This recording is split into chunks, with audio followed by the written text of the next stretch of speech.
everyone. I'm here to tell you a story and just pass the message across. Some weeks ago, more like many weeks ago, I attended Bible study in the evening. That was on Tuesday evening, and the person preaching told me a story of his wife. So he said when his wife was to deliver their first child, it's their first child. They really don't know how the whole process goes and everything. So he said around 2 a.m. in the morning, the day she was to deliver, she the water broke, and when the water breaks, we expect labor and every other thing that comes after. I'm sorry, I'm not a woman, so I really don't know what next.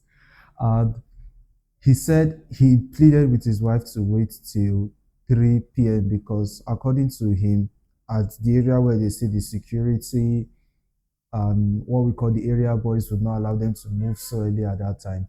So she stayed till 3 and they rushed her to the hospital, okay, expecting the labor and everything to come. And when the doctor examined her, he said that the doctor said that she should just keep walking up and down, she just keep playing because the labor had not come and it was not time to push, although the water had broken and everything. So, it was panic. It was their first child. They have not heard anything. He has not passed through the experience before. So he was panicking, he said he was calling pastors, calling people to pray for him and all of that.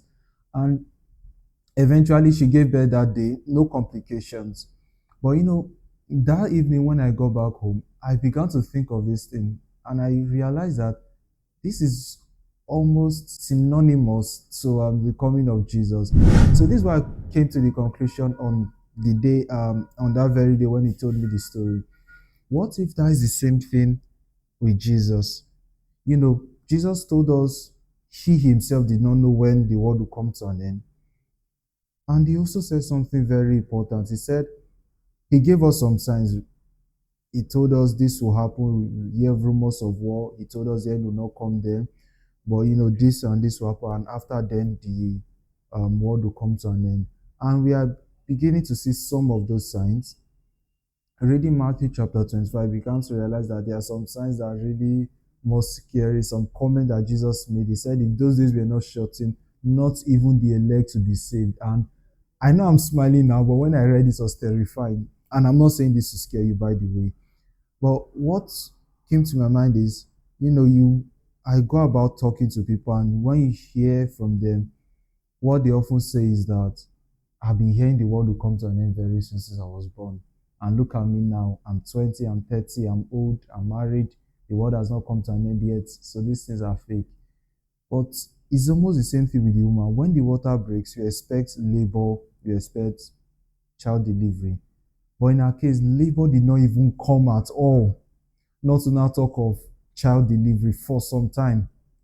The moment the water broke, it took a lot of time. Sorry, after the water broke, it took a lot of time before labor came. So it's the same thing. What if that is the same thing?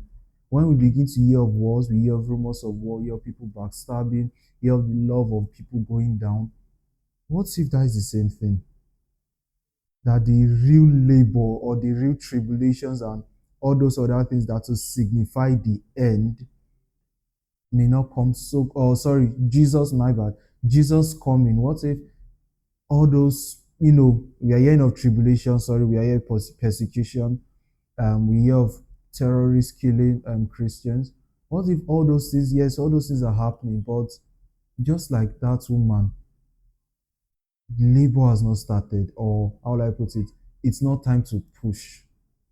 The times and seasons are really in the hands of God. And if we keep looking at, the signs have come, where is Jesus? The signs are here, where is Jesus? Let's just go about our daily activities. He did warn us that he's going to come like a thief in the night. He told us to be prepared.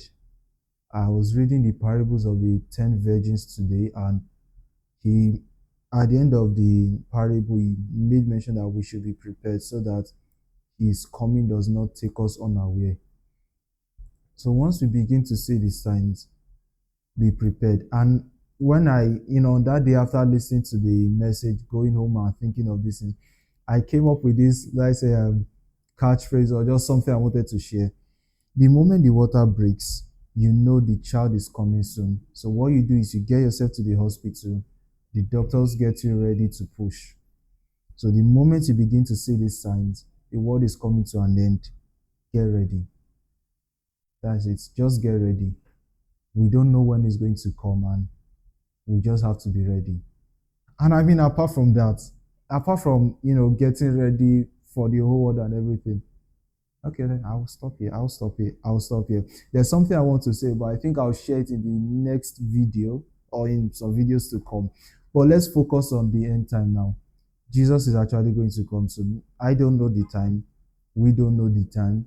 And what we just have to do is to be prepared. So this is a call to every Christian. If you're listening to me, get ready. Jesus will come anytime soon. So just be prepared. Just like the lamps, make sure you have lights in your lamp. Make sure you have extra oils in your lamp. And probably you're not born again. You're not a believer. You're listening to this video and you're like, okay, hey, it's the world that is coming to an end, not the church. So it's going to affect everybody. So you also have to be prepared. So thank you very much for listening to this. I hope this will be the first of many to come. And I just want you to know that Jesus loves you.